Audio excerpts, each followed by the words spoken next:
Fala pessoal, aqui é Fernando Nascimento quem está falando e hoje eu vim falar de um assunto bastante interessante. Quero falar a respeito de uma liderança cristã do Brasil, uma liderança evangélica, o pastor Silas Malafaia. Em primeiro lugar, é óbvio, eu sou católico, o pastor Malafaia é protestante, evangélico, membro da Assembleia de Deus, e só pelo fato de eu ser católico e ele ser da Assembleia de Deus, isso já estabelece diferenças importantes entre nós, né? E estabelece também alguns artigos de fé que constituem entre nós um patrimônio comum. É o que o Concílio Vaticano II afirmou em Unitatis Redintegratio no número 4, né? Nós somos irmãos, mas somos irmãos que não temos comunhão plena. Nós fomos separados por um cisma que ocorreu em 1517, com consequências para ambos os lados, sem dúvida nenhuma, né? Mas esse é um grande fato, né? Como se não bastasse, o pastor Silas Malafaia não é alguém muito dado a um diálogo com católicos.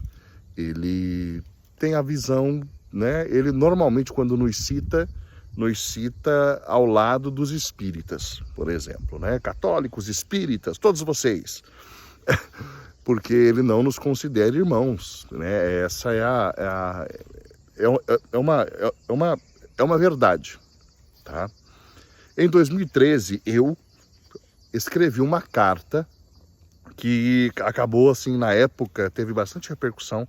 Era a carta de um simples católico ao pastor Silas Malafaia, respondendo uma série de coisas que ele falava sobre o Papa Francisco, os discursos do Papa Francisco e a vinda do Papa Francisco ao Brasil. Na época, eu tomei a liberdade de responder as coisas que o pastor Silas Malafaia estava falando, né?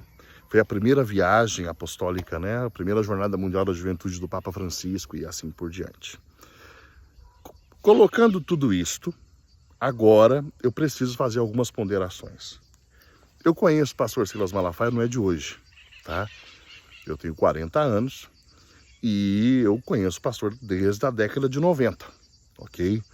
Eu assisti diversas das suas pregações, eu tive revistas, eu sempre tive essa visão de analisar tudo e reter aquilo que é bom, né? E eu sempre tive esse critério. Então eu o conheço há muito tempo. Eu teve palestras, pregações do Silas que me marcaram profundamente. Cito, por exemplo, Bons Pais, Filhos Melhores. Gostei muito de outras exposições que o Silas Malafaia fez a respeito de hombridade, virilidade, citando Josué. Me marcou profundamente, marcou o rumo da minha vida. E é uma realidade, né? Quando aquilo que está sendo falado faz parte do patrimônio comum, nós podemos ser edificados, e quem diz isso é a igreja, é o magistério, em Unitatis Redintegratio, ainda no mesmo número, no número 4. Além disso, né, de gostar de algumas das coisas que ele fala, embora a gente tenha, evidentemente, interpretações divergentes, embora, né, eu gosto de vê-lo citar os textos bíblicos com fluidez, sempre gostei disso. Como filho de renovação carismática, eu sou apaixonado pelas escrituras, sempre gostei dessa fluidez com a qual Malafaia cita as escrituras, né? E, enfim, muitos outros ensinos. Além disso, eu respeito como líder, né, de uma congregação de irmãos separados. Agora passo por um outro âmbito. Eu respeito o Malafaia por tudo aquilo que ele fez pelo Brasil até agora, nesses últimos anos, né? Pastor Silas Malafaia foi um leão na defesa da vida contra a legalização do aborto no Brasil. Tem sido por anos, ok? Pastor Silas Malafaia tem sido um leão na defesa da família contra ideologia de gênero e tantas outras ideologias macabras que tentam desfigurar a imagem e a semelhança de Deus. Homem e mulher os criou e assim por diante. Então, assim, há uma série de questões importantes que o pastor Silas Malafaia sempre foi um grande guerreiro, né? Sempre falou com grande veemência, com força, né? A liberdade religiosa, um homem que lutou pela liberdade religiosa diversas vezes. Eu lembro da lei da mordaça, com coisas assim extremamente absurdas, e quem estava lá lutando, brigando, defendendo, pastor Silas Malafaia. Eu lembro dele na Comissão de Direitos Humanos, lembro dele em vários outros ambientes, defendendo estes nossos valores em comum, parte do nosso patrimônio comum. Eu reconheço o legado do pastor Silas Malafaia também na luta pela democracia, na luta contra essas ações ditatoriais, na luta pela liberdade de expressão, pela liberdade individual, e, sobretudo, na luta contra os antivalores apregoados pela esquerda. Quando você tem um histórico desse, ok? Eu acho que, no mínimo, um homem desse merece um pouco de respeito, tá? Eu acho que ele merece um pouco de respeito por aquilo que ele construiu até aqui, ok? Nessas áreas. Eu já teve 1001 discussões a respeito do patrimônio do Silas Malafaia. Eu, sinceramente, digo a vocês o que eu acho. O que eu acho é o seguinte: se o Silas Malafaia fosse um ladrão, ok? Você acha que já não teriam derrubado ele? Com o ódio que esse homem já levantou contra si mesmo, por parte de gente que a todo momento tenta, né, derrubar lideranças que se posicionam com valores ditos conservadores. Se tivesse alguma coisa para puxar, acho que já teriam puxado, né? Mas não vou defender porque eu não sei, eu não o conheço de fora o íntimo, não conheço nada. Mas estou dizendo assim, ele tem um legado que eu, pelo menos, quero dizer, olha, eu o respeito por isso. Agora eu quero entrar na questão Pablo Marçal, Silas Malafaia. Você tentar ser frio aqui, raciocina comigo, tá? O primeiro vídeo do pastor Malafaia, eu achei, assim, eu entendo que ele tivesse que se pronunciar. Ele era o organizador do evento do 7 de setembro. O Pablo Marçal chega, após o encerramento, tenta subir. O pessoal fala, já acabou, não vai subir. E o Pablo Marçal ali começa a dizer, eu fui impedido. E depois ele mesmo fala, não, realmente eu cheguei. O Pablo Marçal reconhece, né, isso. Então o Silas Malafaia, eu acho que ele tinha, assim, olha, ele está dizendo que nós impedimos ele de participar. Isso não é verdade. Acho que até aí, beleza, ok? Só que a partir daqui, o pastor Silas Malafaia tomou para si uma bandeira. Ele já tem um ranço de outras situações que ele viu do Pablo Marçal, e ele se vê na posição de um profeta para os cristãos no Brasil, de uma voz profética. Ele falou isso hoje, inclusive, né? E, portanto, ele se vê na obrigação de denunciar um falso irmão, né? Alguém que seria um herege, alguém que está ensinando aquilo que não é verdade, um enganador no meio dos cristãos, né? E ele começa a fazer isso. Então eu estou entrando na lógica dele, tá, gente? Eu não tô concordando, estou entrando na lógica dele, tá? Ok, ao fazer isso, quando ele começa a fazer isso, quando ele entra nessa conversa, né, ele começa a produzir um vídeo em cima do outro, um vídeo em cima do outro. E aí você tem o Pablo Marçal com um poder de comunicação, um vídeo, uma live em cima da outra, e o Silas Malafaia. Então assim, sabe o que começou a ser gerado? Aquilo que o Olavo de Carvalho chamava de dissonância cognitiva. A dissonância cognitiva, né, desses experimentos sociais da escola de Frankfurt, é muito interessante, né? Porque o que acontece? São vozes dissonantes que afirmam o oposto, mas começam de tal modo a massacrar a massa, né? É tanta insistência, tanto de um lado quanto do outro, ok? Que assim, aquilo que está sendo dito já não importa mais. A verdade das premissas é anulada, ok?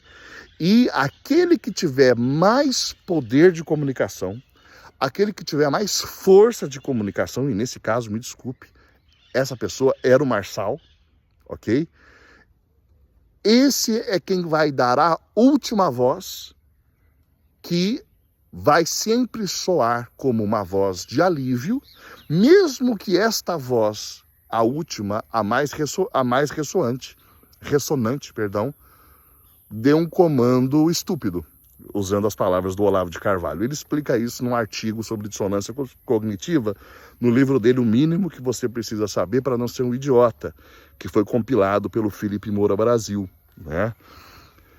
Eu acho que vale a pena a leitura. Eu acho que o Silas Malafaia ele entrou de cheio nessa dissonância cognitiva. Eu tenho lido de vez em quando os comentários das pessoas e eu vejo assim que ninguém faz assim, ó, Silas, você disse A, B e C e você está errado por X, Y e Z. Você não vê isso, as pessoas não estão provando que o Silas está errado ou tomando premissas do Silas Malafaia e respondendo, você está errado no seu raciocínio por causa de... Não.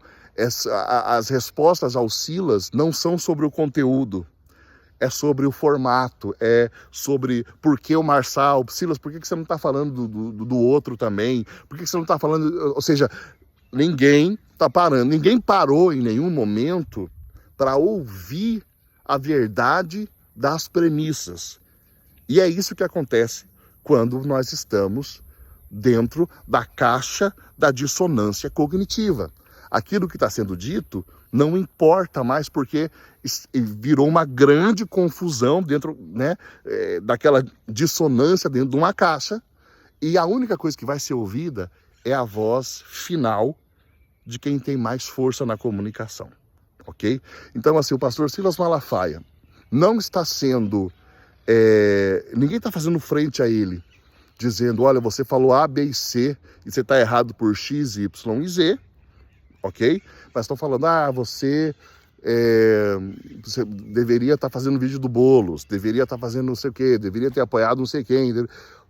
Não é sobre o conteúdo da fala dele, é sobre outras coisas, né? Agora, sinceramente, quem deveria perceber isso é o Silas Malafaia. O pastor Silas Malafaia deveria perceber que ele foi vítima da dissonância cognitiva e ele não tinha as condições de detectar isso, ok? Para perceber que não importa, que não se trata tão somente e apenas de dizer o que é verdade. É necessário dizer a verdade com eficácia. Então, assim, ainda que houvesse verdade nas premissas, não havia eficácia, porque ele estava falando dentro de uma caixa de dissonância. E ao falar dentro de uma caixa de dissonância, ninguém estava ouvindo, ninguém estava prestando atenção, ninguém estava querendo saber se é verdade ou não aquilo que está sendo falado, se procede ou não. No final, o que vai ficar é a forma. No final, o que vai ficar é você estar atacando o nosso candidato. E ponto. E ponto. Malafaia não percebeu isso. Malafaia não adianta apenas ter a verdade nas premissas. É necessário que a verdade seja comunicada de modo eficaz. E por não perceber a dissonância cognitiva, você não foi eficaz. E agora tem toda essa reverberação. Agora, falo isso para o Malafaia. Agora, sinceramente, eu acho que o problema da igreja cristã no Brasil é que nós temos nos comportado como massa e não como povo de Deus. O povo de Deus ouve a voz de Deus, ok? E a massa é guiado por ventos de doutrina. A massa é guiado por dissonância cognitiva. O povo de Deus, ele é capaz de não ficar no rótulo para poder sair do fenômeno e tocar o fundamento. É capaz de driblar a forma para ver a verdade das premissas. E ainda que você possa continuar discordando do Silas Malafaia, discordaria argumentando premissa contra premissa, ok? Silogismo contra silogismo. Eu acho que isso não está acontecendo, porque nós estamos nos comportando como massa, e massa é guiada por dissonância cognitiva, e isso desde a escola de Frankfurt, isso é estudado e mostrado. Tá certo? Essa é minha colocação sobre esse assunto do pastor Silas Malafaia. Grande abraço para todos, Deus abençoe.